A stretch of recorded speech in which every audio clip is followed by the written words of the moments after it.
శ్రీ గురుభ్యో నమ. ఓం నమో భగవతే వాసుదేవాయ. భగవద్గీత 16వ అధ్యాయం దైవాసుర సంపద్ విభాగ యోగము నుండి ఈవేళ మన చివరి శ్లోకం 24వ శ్లోకాన్ని పూర్తి చేసుకొని ఈ 16వ అధ్యాయాన్ని పూర్తి చేస్తూ ఉన్నాం. ఇక మనకి 2 అధ్యాయములు మాత్రం ఉన్నవి.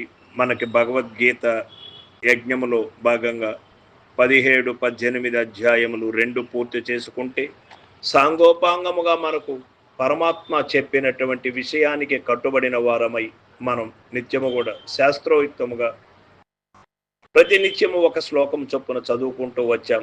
ఈ వేళకి మనకు 16వ అధ్యాయం పూర్తి అవుతూ ఉన్నది. 24వ శ్లోకం. తస్మాచ్చస్త్రం ప్రమాణం తే కార్యాకార్య వ్యవస్థితౌ జ్ఞాత్వా శాస్త్రవిధానోక్తం కర్మ కర్తుమిహర్హసి.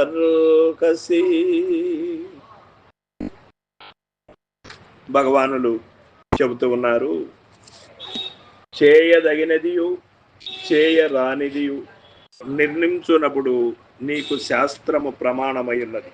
శాస్త్రమునందు చెప్పబడిన దానిని తెలుసుకొని దానిని అనుసరించి నీవి ప్రపంచమున కర్మమును చేయదగును. ఏ కార్యమును చేయవలెను, ఏ కార్యమును చేయరాదు అను వితర్కము కలిగినప్పుడు శాస్త్రమే ఇట ప్రమాణమై ఉన్నది. దానిని అనుసరించి ఏ వర్తించవలెనని భగవానుడి చిట బోధిస్తున్నారు. తస్మాత్ అనగా పూర్వ శ్లోకమునందు చెప్పబడిన రీతిగా శాస్త్ర విరుద్ధముగా ఆచరించినచో సుఖము గాని మోక్షము గాని కలుగదు. కాబట్టి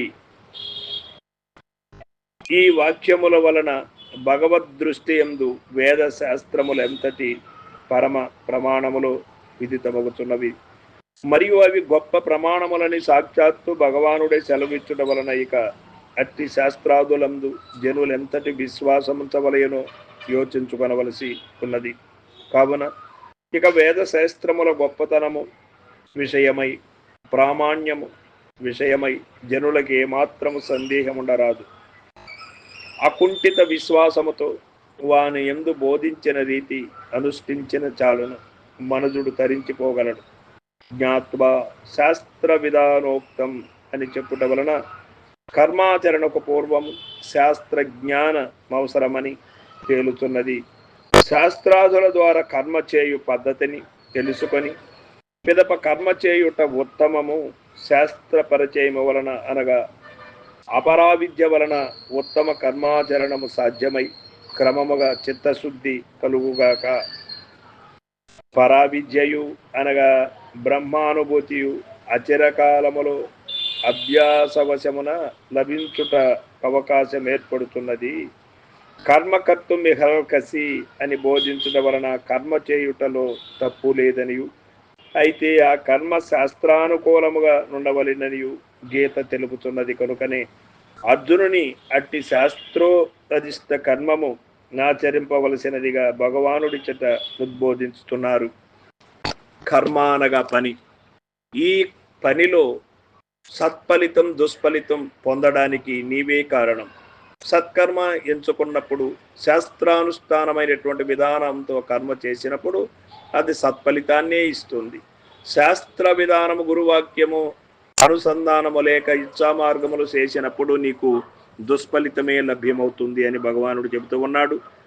ఏ కార్యము చేయవలెను ఏ కార్యము చేయరాదు అను విషయమందు ప్రమాణమే ఇది మనకు అంటే శాస్త్రం. కావున శాస్త్రోపదిష్ట పద్ధతి ప్రకారమే మనం ఆచరించవలెను. కర్మనెప్పుడు చేయవలెను అన్నప్పుడు శాస్త్ర విధానం ఎట్లున్నదో తెలుసుకొని ఆ పిదప చేయవలెను. కర్మనెట్లు చేయవలెను అన్నప్పుడు శాస్త్రములందు ఉపదేశింపబడిన రీతిని చేయవలెను. శ్రీమద్ భగవద్గీత ఉపనిషత్తు బ్రహ్మ విద్యాయం యోగశాస్త్రే శ్రీకృష్ణార్జున సంవాదే దైవాసుర సంపద్ విభాగ యోగో నామ 16వ అధ్యాయ సమాప్తం.